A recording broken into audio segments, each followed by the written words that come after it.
Paano kung yung mismong bagay na nagdulot sa'yo ng sobrang kasiyahan, yun din pala ang magiging simula ng isang matinding pagsubok? Ngayon, tatalakayin natin ang Genesis 21, isang sinaunang kwento tungkol sa isang pamilya, isang hidwaan at kung paano sila lumaban para mabuhay. Simulan natin sa isang numero. 100.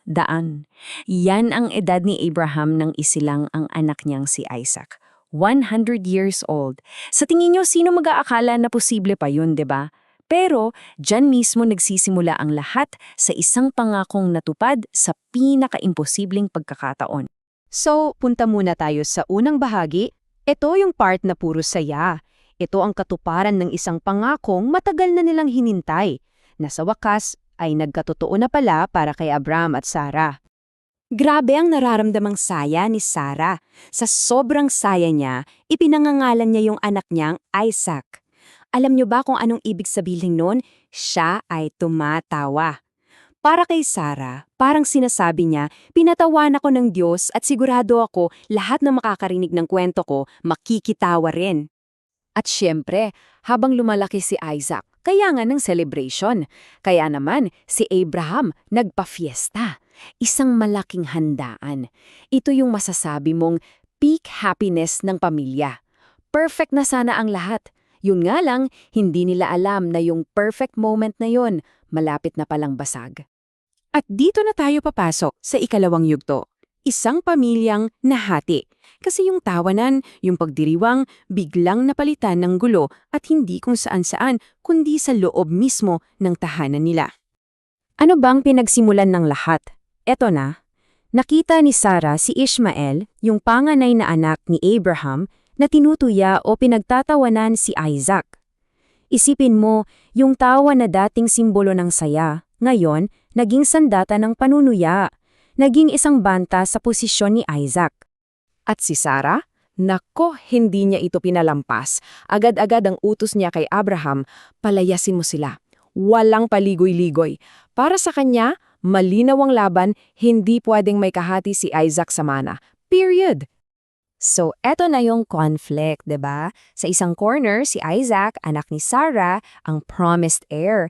Sa kabilang corner naman si Ishmael, anak ni Hagar, yung panganay. Dalawang ina, dalawang anak, pero iisa lang ang pamanang pinag-aagawan.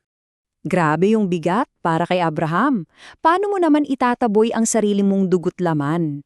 Sobrang apektado siya. Pero, kinausap siya ng Diyos. At malinaw yung utos. Pakinggan mo si Sarah. Bakit? Dahil kay Isaac, magmumula ang lahi na ipinako sa kanya.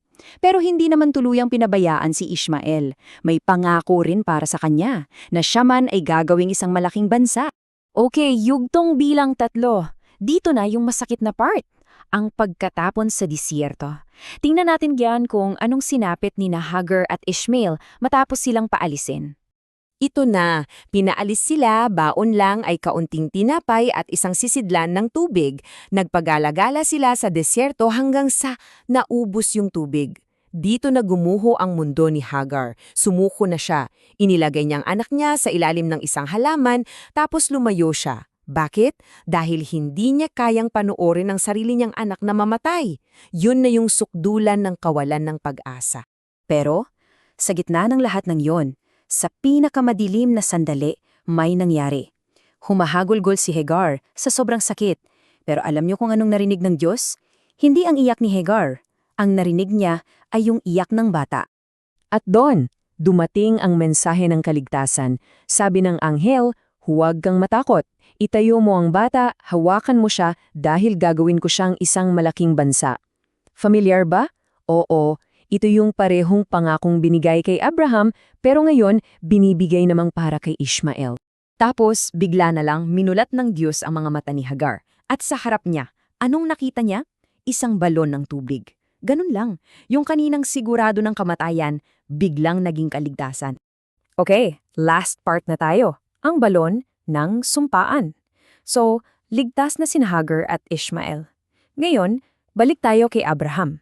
Siya naman ang gagawa ng paraan para masigurado ang kinabukasan at pamana ni Isaac. Sa panahong ito, lumalakas na ang impluensya ni Abraham. Napansin niya ng lokal na hari na si Abimelech. Lumapit siya kay Abraham at sabi, "Alam mo, halatang halata, kasama mo ang Diyos sa lahat ng ginagawa mo." At dito na magsisimula ang isang napakahalagang usapan. Teka, bakit ba ang laking issue ng isang balon? Well, simple lang. Kung nasa desierto ka, ang tubig ay buhay. As in, literal na buhay. So pag kontrolado mo ang balon, kontrolado mo ang teritoryo. Napakalaki ng nakataya sa kasunduang ito. So ganito pala ang proseso ng paggawa ng kasunduan noon. Una, may reklamo. "Hoy, inagaw ng mga tauhan mo yung balon ko," sabi ni Abraham. Pangalawa, depensa. "Ha, wala akong alam dyan," sabi ni Abimelech. Pangatlo, sumpaan sila ng kapayapaan. Pero ang pinakaimportante, yung pang-apat, ang saksi. Nagbigay si Abraham ng 7 tupa. Para saan yun? Yun yung public proof. Yun yung resibo na nagsasabing, "Ako ang naghukay ng balong ito." Galing, no? At dahil dyan, yung lugar na yon tinawag na Beersheba, nang ibig sabihin ay balon ng sumpaan. Pwede yung balon ng 7 dahil sa 7 tupa. Ang galing, no? Yung pangalan mismo ng lugar, buod na ng buong kwento. At para tuluyang selyuhan ang kasunduan, nagtanim si Abraham ng puno. Hindi lang yan basta pagtatanim ha, simbolo yan ng pananatili, ng permanence. Parang sinasabi niya, dito kami at dito kami mananatili. Dito niya sinimulang itatag ang malalim na ugat para sa pamilya niya at para sa pamana ni Isaac. Kaya sa huli, naiiwan tayo sa isang kwento na may 2 anak, 2 pangako, at 2 magkaibang tadhana. At ito yung tanong na binibibitawan niya sa atin. Paano nga ba talaga nabubuo ang isang pamana? Galing ba ito sa isang piniling landas na pinuprotektahan at pinaplano gaya ng kay Isaac? O nabubuo ba ito sa gitna ng pagsubok dahil sa simpleng pagpupumilit na mabuhay, gaya ng kay Ishmael? Isipin ninyo, sa mga kwento ng buhay na alam natin, alin kaya ang mas madalas na nangyayari?